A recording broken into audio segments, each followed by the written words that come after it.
Hi, today I'm going to make for you a Asiago cayenne bread. This is my own bread and I'm going to make it the traditional no knead method, and not because kneading is the enemy. I actually love to knead bread, but because this bread truly is that good.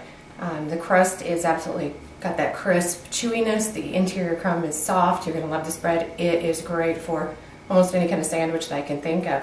So we're going to start. It's just a handful of ingredients. We're going to start with 3 cups of water. You want this water to be just lukewarm or room temperature. And the truth is, when you're using Fleischmann's yeast, it truly is hard to kill this yeast. It's die-hard stuff. You have to have truly too hot of water. It can handle cold, even ice water. This yeast is very strong. We're going to go with 2 packets. And I'm using the Fleischmann's Active Dry yeast. So get your 2 packets in there.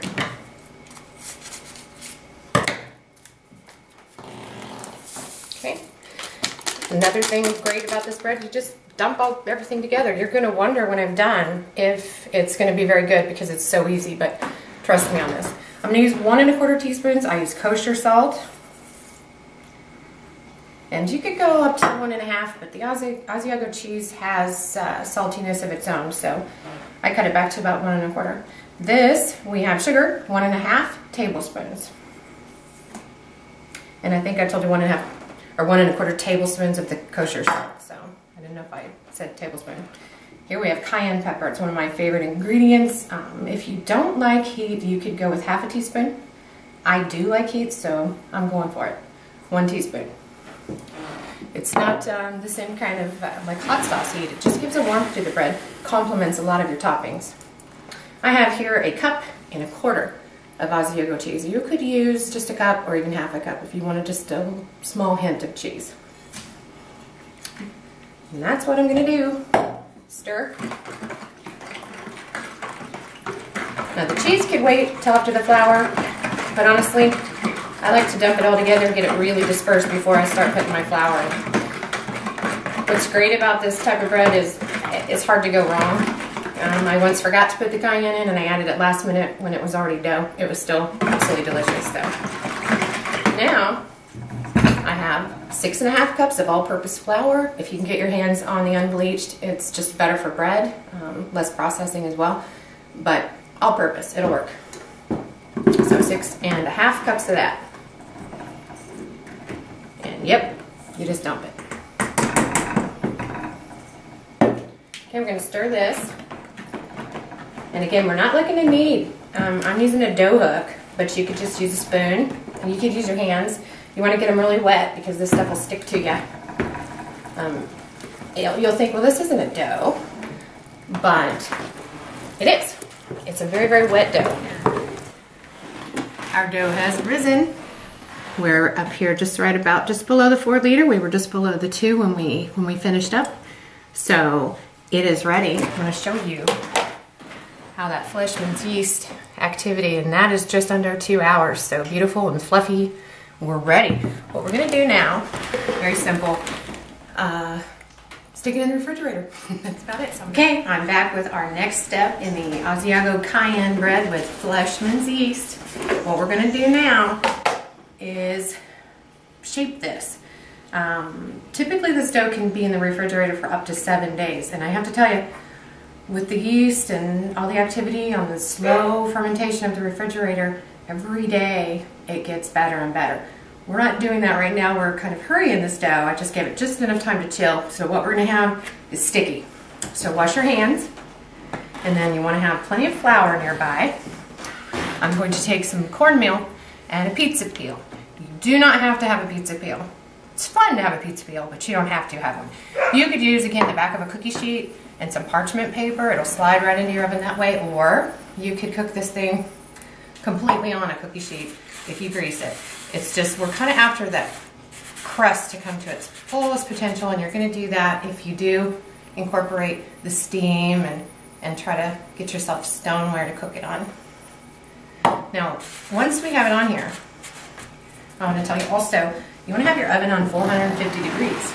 If you're using a stone to cook this on, same time I shape this, I put it on the board, You're gonna let it rest for a little bit. 40 minutes if it's really cold is a good time for rest period. We haven't had this in the refrigerator as long, so I probably won't have to give it that much time. But I do go ahead and turn my oven on because the stoneware takes quite a while to come to the temperature that you want it to. And if you're not using stone, then maybe about 20 minutes before cooking time would be ideal to heat your oven up, 450. So here we go. I'm gonna get my hands really floury to avoid as much sticky as possible and sprinkle the surface of the dough. You know, find a place where you're not afraid to get messy, because this is the part you either love it or hate it. I enjoy it, but if you just have this thing about sticky goo, then you want to get this over with quickly. Normally I use scissors and I cut it, but this again hasn't been in the refrigerator as long, so it just came apart. I'm gonna get a piece about the size of, a grapefruit, so maybe a little bit more in there. Get yourself some flour, and you want to do this quickly. So I'm going to take and roll it in the flour. Lots of flour.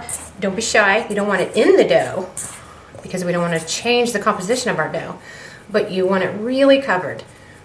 And you can brush off the excess flour after baking, so it's no big deal. And this shaping I'm doing, I'm just pulling it so the skin is nice and taut, and that makes for a lovely crust. Lots of flour in my hands because it is sticky. There we go. And again, give it at least a day in the refrigerator for ease of use, I would advise. There we go. I'm going to give it nice and heavy flour coating. Okay. So there we go. And you're going to keep pulling that skin tight and rotating it. The whole process with a nice cold dough, 30 seconds really is all it's going to take you. And you're going to set it right there. Lovely. And you have to say, you know, yay Fleischmann's yeast, because that is some really pretty fluffy dough. I'm going to come back in just a little bit, and I won't be so sticky, and we will show you the next step.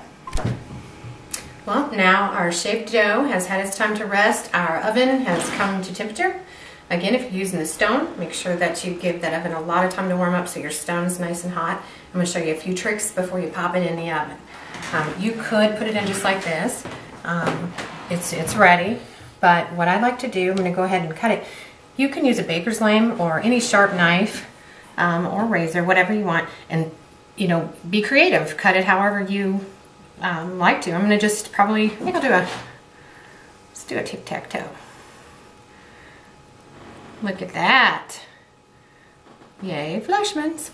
And again, you just want to slice. I dragged it a little right there, so be careful because this dough is, again, very, very wet. And so the longer in the refrigerator that it sets, the easier it is to work with. And it won't always drag quite like that for you. Now, I glaze mine. You don't have to. And you can be creative here too. I'm going to use buttermilk today. I've used soy milk. I've used regular milk. I've used all kinds of things. Buttermilk, I like it. I've tried it several times and it gives a pretty color, and you can glaze it wherever you like. I'm just going to go right here in the little squares. So, a little bit of brushing that on. Then next, just set that aside. I use a little bit of, you can use anything you like, flaxseed, toasted wheat germ. This is an untoasted wheat germ, and I just think personally that it's kind of pretty when it comes out of the oven, and it's a little additional health value. So here, this is why it's fun to have a pizza peel or make your own out of wood, but you get to be a ninja. So our oven's hot, and it's all in that little wrist. I once flung it too far and it went clear in the back of the oven. You don't want to do that. So, but if you do, it's not the end of the world. And as long as you have fun doing it, that's all that really matters. Here's where, quick action, I've got my water ready. I'm at a distance. I'm going to pour it in. Hear that steam go? And I'm going to get in the oven for 35 minutes. So you can go 30 to 35 minutes. Depends on your oven. Again, if you have parchment paper under there, you can do that too. Get him on there. Very nice. I think we have a very pretty loaf. We're going to come in here and set it on the... I wish you could smell this because that cheese throughout the air with the bread is absolutely fabulous.